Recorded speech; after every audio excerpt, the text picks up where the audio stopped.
Good evening. In this broadcast, the news from Channel 1 Ostankiно. Among the problems of social and economic development in Russia in the last few days, more actively discussed is the question of forming a civilized securities market. This is addressed by one of the last decrees of Boris Yeltsin. This issue was examined as top priority at today's meeting of the President with the Prime Minister. President Yeltsin and Viktor Chernomyrdin during today's meetings in the Kremlin gave a critical assessment of the progress of reforms. The President and Premier, as the press service of the head of state, reported concentrated basic attention on isolating fundamental priorities for the short term.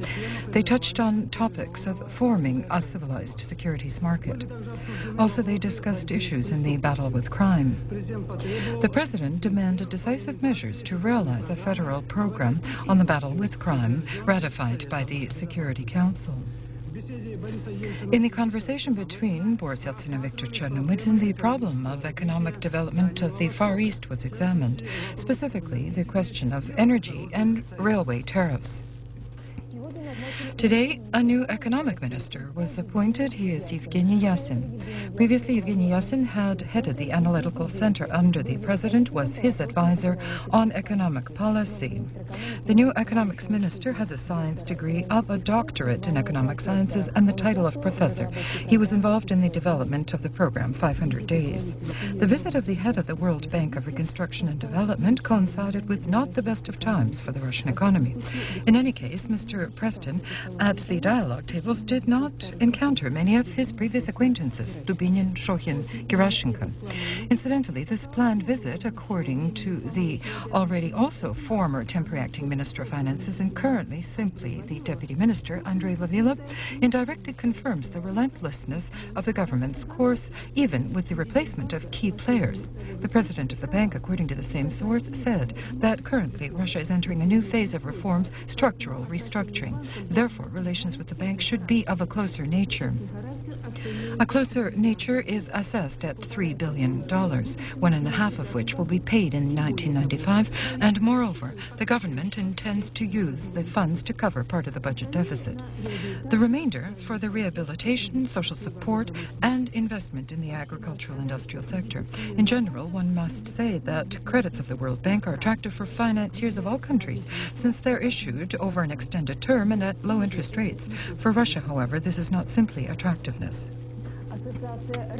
The Association of Russian Banks today expressed astonishment because of the position expounded in the decision of the Security Council, where the question is raised about the involvement of individual commercial banks and also the system of commercial banks as a whole in the landslide decline in the rate of the ruble the 11th of October.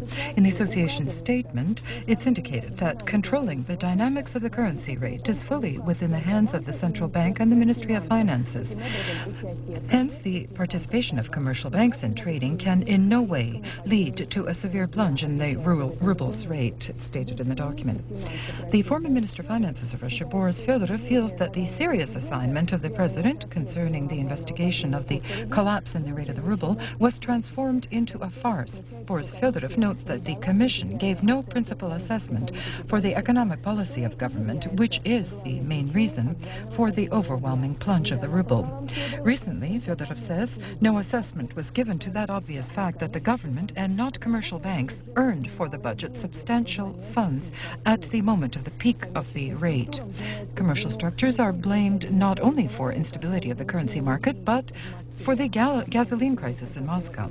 In any case, the Minister of Fuel and Energy, Yuri Shafranyk, feels that they had undertaken to supply the city with fuel but abandoned their responsibility at the appearance of a first complication, although Shafranyk also does not absolve the Moscow oil processing plant, where on the 29th of October an accident occurred. Interest in the press conference of Yuri Shafranyk was evoked by the catastrophic situation with gasoline in Moscow. However, the majority of his appearance, the minister devoted to the success of the fuel energy system in conducting reforms, and Muscovites can be disarmed at empty gas pumps by such words. Regarding certain resources, especially electrical energy, gas and oil, we had produced, do produce, and can produce, and as well including coal, more than what was demanded in 1994 by domestic industry. Unconditionally, the fuel energy sector endured a colossal strain this year. In essence, fuel was supplied on credit to the sowing and harvest campaigns in rural areas and preparation for winter. The debt of consumers to the fuel energy sector, according to the minister, is a colossal sum, 37 trillion rubles. Of them, 12 to the oil sector. The basic problem, Yuri Shafranik called the price policy. Today, he feels the situation is such that the freezing of prices on energy sources will not precipitate growth of prices for consumer goods. And if this was not the case, then upheavals would have affected the sowing and harvest operations, not only private consumers who for 2 or 3 days couldn't fill his car. It's not difficult to presume that the interruption in supply of Moscow with gas was a type of a planned measure to pressure and increase prices. This measure is as far from market transformations as are the interests of bureaucrats and the interests of individual consumers. If it's possible to increase prices in a normal way, then situations will be obsolete where in Moscow there is no gas. I can only briefly say that no. Just as the increase of prices itself is not a prerogative of the ministry. We don't decrease nor increase. We create preconditions so that the resources would be sufficient. We do have the resources. This morning, the gasoline delirium did not appear to wish to release Muscovites. Kilometer-long lines stretched to state filling stations and to commercial gasoline dealers. And if gas stopped and peaked in prices, in the majority of points, they only promised to bring in more. Businessmen were offering it at a price from 1.5 to 7,000 rubles per liter. In the afternoon, the situation changed. Gasoline at state filling stations suddenly appeared, but at 500 rubles per liter of number 92 and 400 per liter of number 76 gas. Yet, the lineups didn't shorten. People will stand another 3 hours till evening. Transportation is at a standstill. Productivity is at a standstill. People are late for work, and work is also late. However, prices evened out at the private filling stations. By the end of the day, a liter of number 92 brand was approximately 800 rubles, which one could consider acceptable if the very presence of gasoline transport trucks in the capital didn't evoke memories of the recent explosion of the tank truck and the multitude of casualties. The increase of price on gasoline, Moscow government causes a forced measure caused by a fuel deficit and explains that in the city, a situation has developed where oil processing plants are not operating to full capacity, which precipitates a deficit of fuel at filling stations. In connection with this, the mayor of Moscow, Yuri Lushkov, appealed to the head of the Russian government with a request to intervene in the gas situation in the capital and undertake urgent measures. Yuri Mikhailovich, you have just returned from the minister, Shafranik. Please, what is your perspective on gasoline in Moscow and your version of what happened? Well, here there is no need to speak about a version. It's simply clear what has happened. Today we established that control and management was lost by the Ministry of Fuel and Energy in the problem of supplying Moscow with gas. For 3 weeks, uninterrupted correspondence, phone calls, communications, dialogues went on, which yielded no results. And in conclusion, all of this situation drew to its sad interim end. The ministry could not pool together resources from adjacent regions, from Ryazan, Kirish, from Nizhny Novgorod, for various reasons. And this city severely dropped in potential of possible sale of gasoline.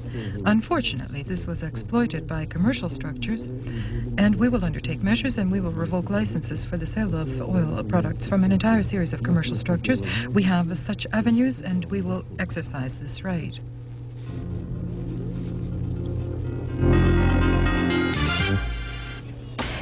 The president of the Russian Federation, Boris Yeltsin, approached today the heads of the subjects of Russia with a request to cease the adoption of normative legal acts regarding operations of courts. The president reminded that, according to the Constitution, issues of court structure are in the exclusive auspices of the Russian Federation. Half a year passed since the signing of the Agreement on Social Accord. The dialogue of political and social forces, national movements, in many cases allows to shift the center of weight in relations from resistance to dialogue in search of compromise. This was stated at a session today of the Conciliatory Commission. At the same time, the chairman of the subcommission said impediments on the path to accord were the imperfection of laws and weak coordination between legislative and executive government. As a result, the tax policy, Mark Masarski noted, remains a confiscational type. Regarding the elections, Arkady Volsky said they can be conducted without foundation-laying laws. The center, as Ramazan Abdullabtiev stated, was not able to fulfill a single point of the presidential decree to resolve the Ossetian-Ingushetian conflict, and in Chechnya, Dzhokhar Dudayev is mounting an ethnic revanche. The deputy speaker of the Federative Council, Ramazan Abdullabtiev, proposed to appoint a special representative of the Russian president on Chechnya affairs and to create under the head of state a council on international problems. The head of the presidential administration, Sergei Filatov, offered on his part to send a delegation of the Conciliatory Commission to control the repatriation of Ingushetians. Today, in Grozny, a powerful mine blew up at dawn near the Kavkazskaya Hotel, which is across the road from the presidential palace. Apart from broken windows, this urgent occurrence caused no other serious repercussions. There were no casualties. As in many other similar cases, the author of the diversion is not exposed. Several battalions of armed opposition forces of Chechnya today swore an oath of allegiance to the Republic and the Interim Council in the village Znaminsky. The Interim Council, as Tartas reports, within the armed forces of the opposition, a planned military preparation is underway. Russian border troops in Tajikistan curbed another attempt of gunmen from the Tajik opposition to move from Afghanistan to Tajikistan. Over the river Panj, which runs on the border, a group of gunmen attempted to move from Afghanistan to the compound of the 12th outpost of the Moscow Border Regiment. They were greeted by a blow from a grape-shot installation. Losses among the violators are being ascertained, but on other stretches of the Tajik-Afghan border, for now it's more or less calm, and unusual activity by gunmen, because of the recent elections of the president of Tajikistan, are not observed on the Tajik-Afghan border. We are located at the 10th border outpost of the Panjsk Border Regiment. Here, to the border with Afghanistan, there's only 400 meters. Is that true? Yes. Why do we defend this border? Perhaps we should leave. We have no other border with Afghanistan. Our border with Afghanistan passes along the Tajik-Afghan border. If we leave, Tajikistan will probably go into the hands of Islam, and here a definite war will break out between themselves in Tajikistan and between Afghanistan and Tajikistan. That is, here we will have a second Afghanistan. The first results of the investigation of the explosion of the railway bridge on the route Vilnius-Kaunas were discussed today at the session of the Sejm of Lithuania. The explosion destroyed almost 80 kilometers of railway tracks, and the bridge was severely damaged 36 kilometers from Vilnius. The Prime Minister of Lithuania, Adolfas Šleževičius, assessed the occurrence as a pre-planned diversion undertaken by internal and external enemies of the Republic. A most powerful hurricane, which has developed over the Okhotsk, Bering, and Japanese seas, spewed out onto the rocks 2 Russian ships simultaneously. From one of them, 10 Russian sailors were rescued by a Japanese helicopter and transported to the territory of Japan. The other ship was cast onto the shore near the Sakhalin port Korsakoff because of the hurricane of 12 points force and waves reaching 8 meters height. Rescuers for now cannot aid fishermen involved in the disaster. And the airplane N-26, which was lost the 6th of November in the Magadansk district, was aided. This airplane has been located in the mouth of the river Popovka. On board the N-26, there were 9 people. All of them are alive and well. Possible reasons for the occurrence, specialists feel, are that the N-26 lacked fuel because of having to circumvent a storm front on the plane's route. Aeroflot specialists feel that in the absence of fuel, the N-26 was designed to plan on a sufficient distance. Furthermore, from an altitude of 2,000 meters, the airplane could have quite freely flown another 30 kilometers with favorable winds and land successfully, which is what obviously occurred.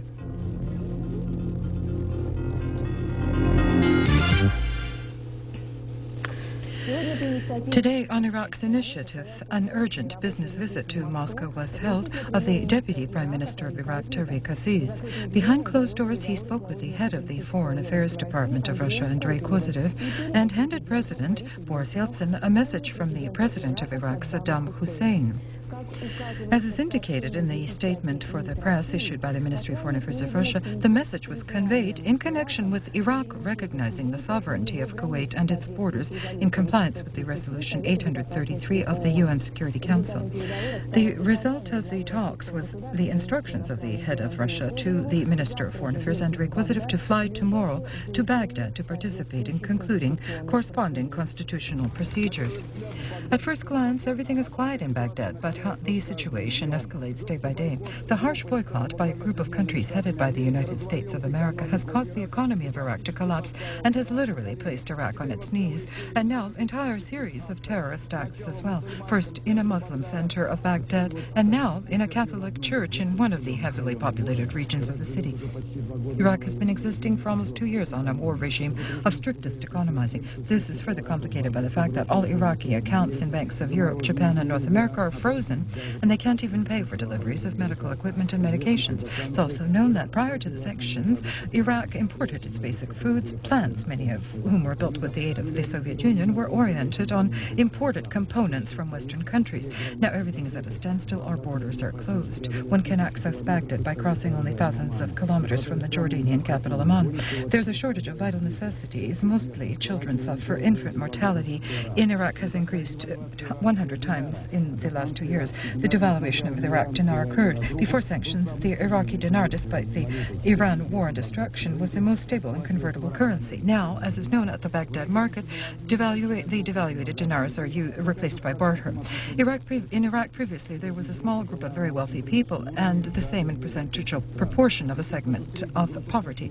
The average group lived on a decent level. Now, the average group has been reduced to poverty level. The average salary for civil servants in the military is 10 dinars per month. Everything seems to have ceased in anticipation of revoking and softening of sanctions against the people of this country. Any type of changes or forceful actions. It seems a new upheaval is not far off. The President of the Republic of Korea, Kim Yong-san, confirmed his invitation to the President of Russia, Boris Yeltsin, to officially visit Seoul and expressed a desire that this should take place the first half of 1995. The South Korean side attributes special significance to this visit, considering the changed situation on the Korean peninsula. Of all these countries of Eastern Asia, only with South Korea, Russia is developing more successful relations. This country is one of the top priorities of the Asian Pacific policy of Russia. Despite the fact that both countries only 4 years ago established diplomatic relations, now political and economic ties are developing consistently. But as it happens often, among many positive factors, always there will be one negative one. In this case, it's the absence in Russia of a legislative basis which would stimulate the flow of foreign capital and protect it. This topic was one of the basic topics during the meeting of the chairman of the Federative Council, Vladimir Shumeka, with the President of the Republic of Korea, Kim Yong-san, and the Speaker of Parliament, Hwang Nak-chu. Partnership, as is known, should bear fruits in the economy, and Russia and South Korea have their own interests in that sphere. However, our short-sightedness in the sphere of legislative activity causes many South Korean companies to leave Russia for Kazakhstan and Uzbekistan, where laws do protect foreign capital investments. Changes soon should come in Russia, at least when both chambers of the Russian parliament will be ratifying the budget. The government promises during those days to provide a new taxation legislation where there will no longer be the principle of dual taxation of foreign investments. Today in Estonia, the new government was sworn into office. It is a transitional one because the current cabinet will have to work until the next parliamentary elections, and they will be held in the beginning of March 1995. One must note that the key portfolios in the cabinet of ministers of Estonia were kept by members of the former government. In the Madrid Museum of Contemporary Art, an exhibit opened, The Young Dali. At it, for the first time, 160 paintings and sketches assembled together, reflecting the early creative period of the artist. Not long before his death, the master bequeathed it to the Spanish government. Before the viewers, presented as the Dali of his youth and the Dali on the threshold of world fame. Then he experienced in himself all genres and styles until he finally declared himself to be a follower of surrealism. The exhibit halls are situated next to the niche, which is reserved for for the famous Picasso work about which the ripe Salvador Dali once commented, "He is as much a genius as I, but only a communist." Dali was a man of boundless imagination and bright but inciting polemics talent. He tried his talents in literature, cinema, for which he received the highest appraisal from his friends from his students' youth, and the poet Garcia Lorca and the director Brignol.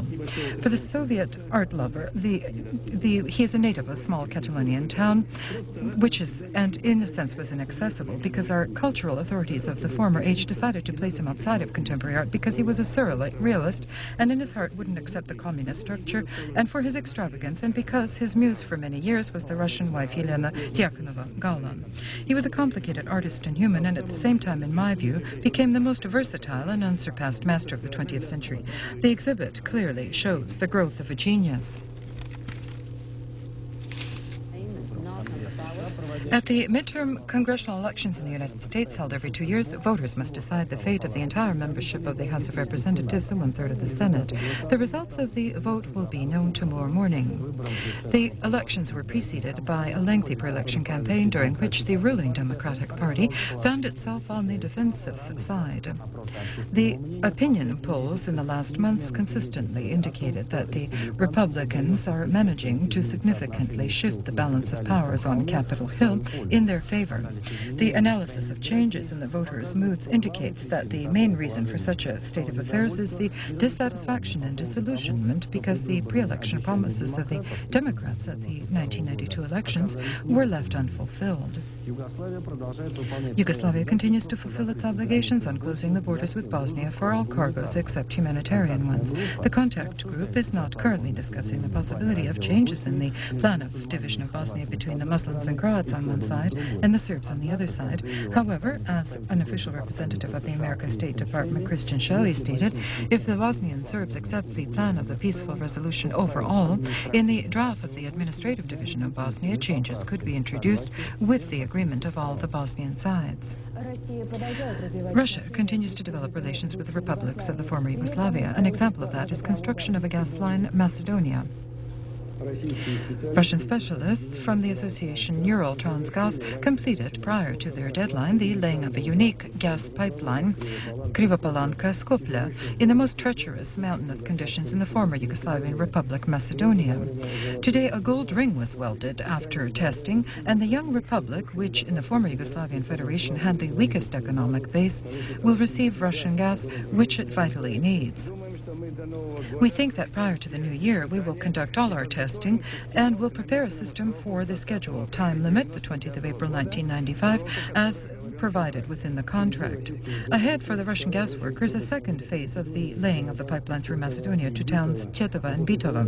And after the international sanctions are lifted against the United Republic of Yugoslavia, Eastern Serbs await the oil teams. During 8 months, they will have to lay 197 kilometers of pipes along the route Puerta-Niš-Dimitrovgrad. The cost of this project is more than $100 million. Along this line, in perspective, Russian gas will flow to Greece.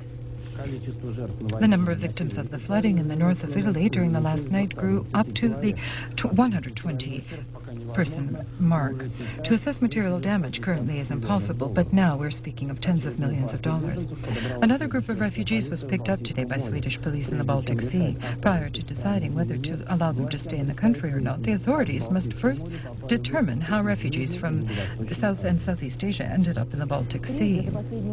3 times during the last week, windows of the apartment were shot out of one of the Intertask correspondents in New York. The first few shots occurred the 2nd of November. 3 days later, shooting was repeated, and twice during the course of one day. Local police authorities, to which the branch of Intertask in New York appealed for now, are only examining the site of the occurrence and promised to hold an investigation. In connection with that, Intertask officially demanded the head of the police department of New York undertake measures to investigate cases of sniper fire at the apartment of this correspondent of the agency. Television repeatedly airs these shots filmed on the day of the state holiday when the extreme right party of Republicans conducted here their officially permitted rally, although its leader, Dr. Sladak, who's at times called the Czech Zhirinovsky, no longer had demanded that the president and the government be flung into the Vltava River. As previously, he brandished them for the betrayal of domestic and national interests. Sladak's followers, in the presence of police, attacked and beat people. Later, the extremists moved to the Václav Square, where already unlawfully they attempted to continue their rally. The police this time had to interfere. They dragged the Führer down from his pedestal and separated the clashing crowds. In a word, Sladak's provocation was a success. Again, he was in the center of public attention. His right extremist party, according to the President Gavel, plays on the emotions of the disenchanted people, for whom it seems that order has collapsed which existed in their lives under a totalitarian regime. Such people can be indicated any enemy in order to spill out their discontent on him. And this is the method, to the detriment of society, used by politicians and demagogues. About the events on sport arenas, today our sports commentator Oksana Polonskaya will tell you. I wish you all the best.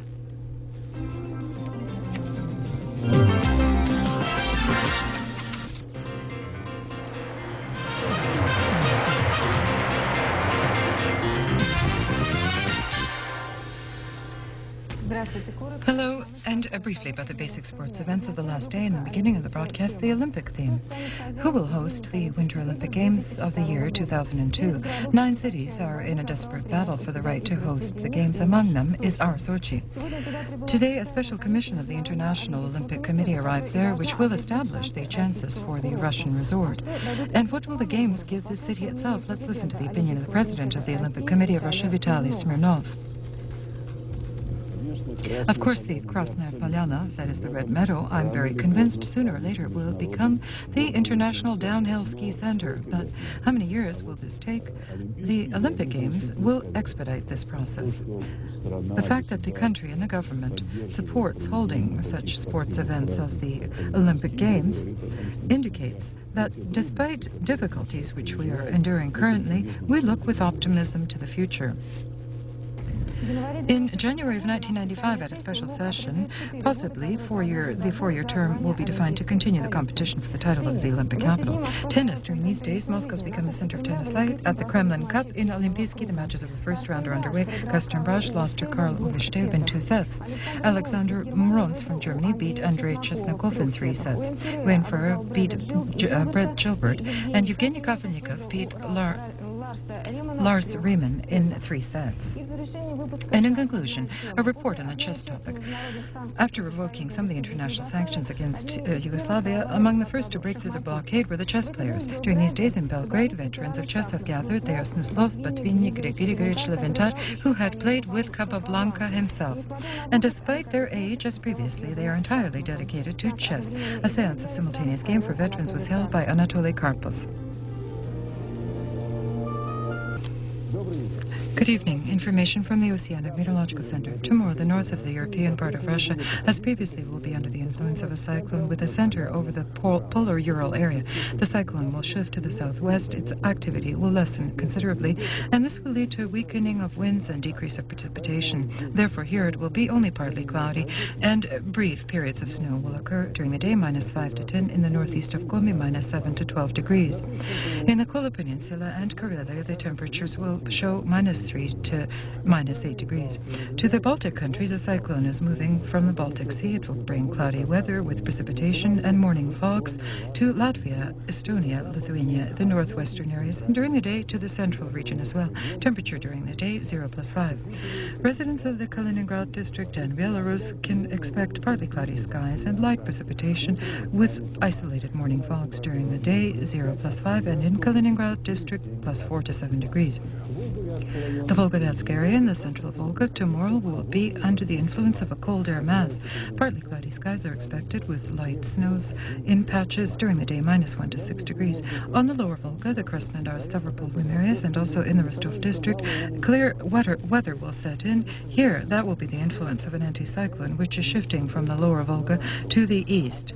There will be no precipitation, but in the morning, thick fogs will form with visibility of 500 meters. Day temperature 0+5 in the Krasnodar and Rostov areas, 5 to 10 degrees above zero. In the foothills of the Stavropol Rim, there will be isolated rains.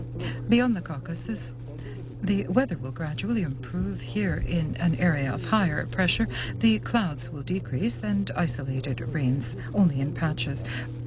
+5 to 10 degrees in places as high as +13. In Ukraine and Moldova, mostly clear. Warm, humid air has come into this area from the southeast during the day. +5 to 10 degrees. In the east of Ukraine, it's a little cooler at night, 0-5 during the day, +1 to 6 degrees. In the morning hours, fog and possible light precipitation. In the capital, tomorrow it will be cloudy with isolated precipitation. At night, -2 to 4, through the district, -2 to -7 during the day, +1 to 3 degrees. That completes our broadcast, and the Russian Food Bank hopes that its shares will bring you very high profits and that your morning will be pleasant. Goodbye.